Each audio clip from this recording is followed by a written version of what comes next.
In this video, we finally meet Eddie Brock as the human symbiotic, and let me tell ya, he's got some seriously cool new tricks up his sleeve after his time in the Unbeyond. So let's jump right in. We're continuing from where Eddie had a deep talk with the eventuality in issue 18. It helped him understand what he needs to do to stop his own destructive path and made him realize his new powers without Meridius. Now we're in a secret lab belonging to a mysterious group called the Abysin Throne.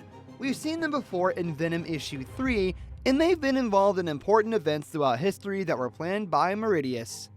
Inside the secret lab, Eddie sees a lot of strange equipment and feels a sense of mystery. He starts to explore the lab and discovers hidden truths. He learns that the Abysin Throne has been secretly controlling things with the guidance of Meridius throughout history. This is a crucial moment for Eddie. He is about to uncover important information that could shape his future. The tension rises as he gets closer to understanding the true intentions of the Abysin Throne and their connection to his own journey. In a lab at the Abysin Throne, two scientists are working hard to study a pile of bones. These bones actually belong to Eddie Brock, the person who got destroyed in the first issue. The Abysin Throne is using advanced technology to examine the bones, hoping to find any remnants of the symbiotic material. But no matter how many times they look at the bones, they can't find any trace of the symbiote. All they find is burnt and decaying bits of human DNA. The scientists are puzzled and disappointed because they can't find any evidence of the symbiote even after analyzing the bones repeatedly. Just when it seems like all hope is lost, something incredible happens. One of the eyes on the pile of bones starts glowing with the king in black symbol. And in a matter of seconds, there's an explosion of organs, blood, and tissue as Eddie Brock's body reconstructs itself.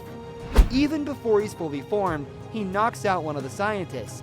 The other scientist, in a panic, locks the door, insisting that it's impossible for anyone to open it. But Eddie doesn't let that stop him. He calmly tells the scientist that he believes him, and then proceeds to tear the door apart with his bare hands. As he walks away, Eddie reveals that he has restored himself to peak physical strength thanks to the powers of the symbiote. The scientist is stunned, realizing that he had no idea what he was getting into when he signed up for his job. As Eddie continues his escape through the facility, he hears alarms blaring and soldiers approaching.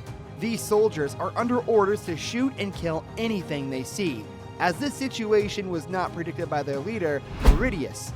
Eddie, not knowing what kind of weapons they have, switches to stealth mode to avoid detection. As Eddie tried to make his daring escape, he found himself faced with closed-off roads due to his breakout. He knew he had to be cautious in finding his way out. A young guy on a bike attempted to take the highway into town, but was stopped by an officer. However, things quickly took a strange turn when the officer was suddenly snatched up by Eddie's symbiotic intestines, glowing red eyes peering out from the bushes.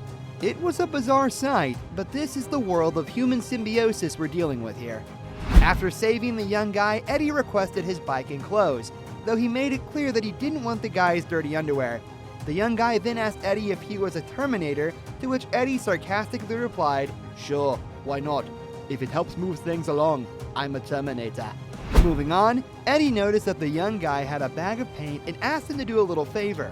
Soon enough, Eddie rode off with a jacket sporting his logo on the back, impressed by the young guy's talent. As Eddie made his way into Baywater, the place he was heading to find someone, he was greeted by a sign that read, "Keep moving, this means you." It was clear that tourists like Eddie were not welcome here, as a pair of cops, one of them resembling Bryan Cranston, harassed him. They gave him the option to turn around politely or face a more difficult confrontation. Eddie revealed that he had business in Bayswater, and before he knew it, one of the cops struck him across the face with a baton, causing his face to split open. But within seconds, Eddie consciously reconstructed his bone and flesh, showing that this new human symbiotic power was unlike a typical healing factor. It seemed that as Eddie became more accustomed to it, his abilities might continue to evolve. Once Eddie repaired himself, he retaliated by kicking the cop through the windshield of his own truck. The other officer panicked and opened fire, but Eddie disarmed him and dismantled his gun. He then confronted the second officer, letting him know that he was aware someone had set them up for this encounter. So Eddie had a little chat with the officer, giving him a clear message that neither the officers nor anyone else can stop him or his partner, whoever they may be. He boldly challenges them to step aside and let him handle the problem at hand. With that settled, Eddie heads off to meet the man who claims to be the big shot running the town, a guy named Len Drexler. Now, if you recall, Len and his gang of troublemakers caused quite a ruckus back in issue 7. They brought their fierce hellhounds to Jake's bar after Dylan wreaked havoc with the Venom symbiote. Len wanted to make an example out of Jake and his renegades, but he wasn't quite sure who to blame for the chaos, so he challenged Jake to a fistfight, wanting to keep the guns out of it to avoid unnecessary bloodshed. However, when Len couldn't knock out Jake, he resorted to using a gun, taking down Jake and his crew, and burning down the bar. Now, here's where things get interesting. Jake had taken Dylan under his wing and risked his life to protect the kid. Anyway, that's how Len Drexler gained control of the streets of Bayswater.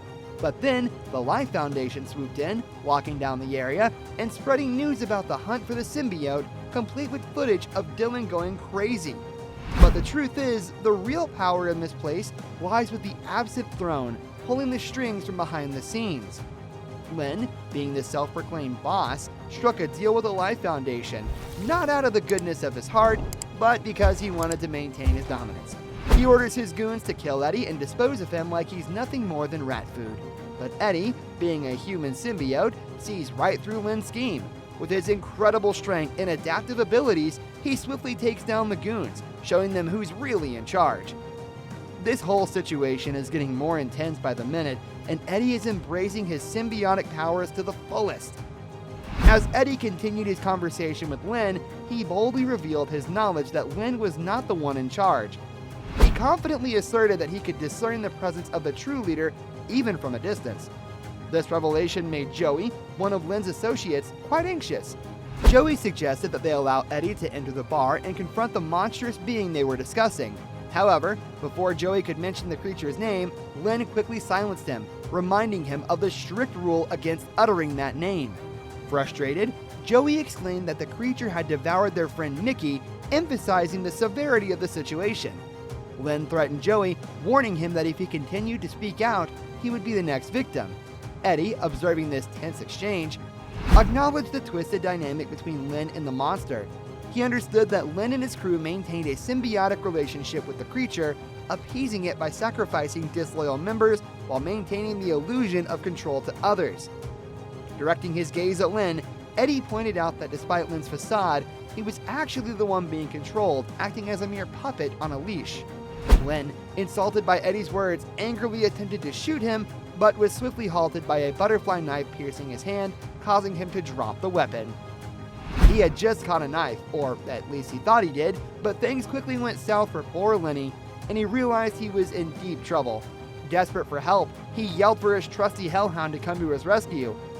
"Somebody shoot this guy!" he cried out, but to his dismay, nobody came to his aid. Eddie sauntered into the bar, cool as a cucumber, and Lenny couldn't help but notice the resemblance between Eddie and the monstrous figure lurking inside. It dawned on Lenny that they were two sides of the same coin, both monsters in their own right. Before Lenny could fully process this revelation, he was unceremoniously thrown through a window, courtesy of Eddie. It seemed that Eddie had a bone to pick with the real boss of the bar, and he wasted no time in making his intentions known. With a nonchalant swagger, Eddie approached the boss ready for a real showdown. As Eddie exchanged words with the boss, he regaled him with tales of his epic journey to get to this very moment. He had even regrown his own body and dealt with a bunch of biker trash along the way. Now he was here, warmed up and itching for a proper fight. Eddie challenged the boss, asking if he was up for the challenge. And just like that, we discovered the boss was none other than Bedlam. He responded to Eddie's bravado, letting him know that he was ready for whatever Eddie had in store. The tension in the air was palpable as Eddie and Bedlam locked eyes, preparing for the battle of a lifetime.